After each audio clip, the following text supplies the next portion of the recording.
ক্যারিয়ারের ৮ বছর পার করেছেন ঢাকাই সিনেমার জনপ্রিয় অভিনেত্রী পূজা চেরি। শিশুশিল্পী হিসেবে পথ চলা শুরু, পরে নায়িকা হিসেবে অভিষেক, এরপর নিয়মিতই বড় পর্দায় দেখা যাচ্ছে তাকে। এবারও ব্যতিক্রম নয়। ঈদের দিন মুক্তি পেতে যাচ্ছে তার নতুন সিনেমা দম। সিনেমাটির প্রচারণায় অংশ নিয়ে ক্যারিয়ার ও ব্যক্তিগত জীবন নিয়ে খোলামেলা কথা বলেছেন এই অভিনেত্রী।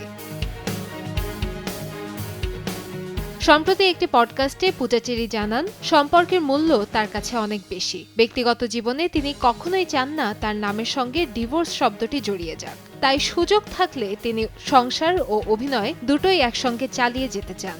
তবে প্রয়োজনে সংসারের জন্য অভিনয় ছেড়ে দেওয়ার বিষয়েও দ্বিধা নেই তার। বাছাইকৃত কাঁচামাল ও স্বয়ংক্রিয় ইউরোপিয়ান মেশিনে তৈরি হয় all time honeycomb, all time healthy life.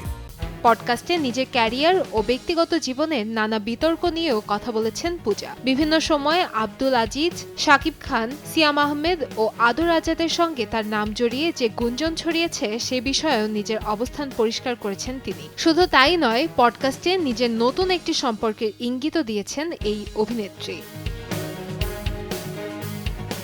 আসন্ন ঈদে মুক্তির লক্ষ্যে কাজাখস্তানে শেষ হয়েছে দম সিনেমার শুটিং। পূজা চেরির পাশাপাশি অভিনয় করেছেন আফরান নিশো, চঞ্চল চৌধুরী সহ আরও অনেকে। মুক্তির আগেই প্রচারণা ও আলোচনা ঘিরে সিনেমাটি নিয়ে ক্রমেই বাড়ছে দর্শকদের আগ্রহ ও প্রত্যাশা। কান্তাময়ী স্নেহা, সময় সংবাদ, ঢাকা।